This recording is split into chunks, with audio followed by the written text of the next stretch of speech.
హే mummy కాదు. అంతేలే, ఊరికెళ్తే మమ్మీనే మర్చిపోతావు. Mummy mummy ఆ ఆంటీ ఎవరు? తను మా పిన్ని కూతురు, యుఎస్ నుండి వచ్చింది. యుఎస్ నుంచి చాక్లెట్ తెచ్చావా? లేదే. అయితే నీకు నాకు టుకుల్.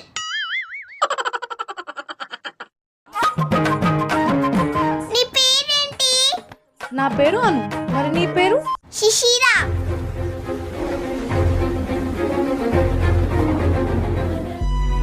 ప్రశు, మంచిగా యూఎస్లో సెటిల్ అయిపోదాం, హా, తర్వాత పెళ్లి చేసుకుందాం.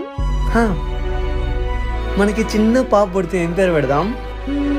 శిశిరా. సూపర్.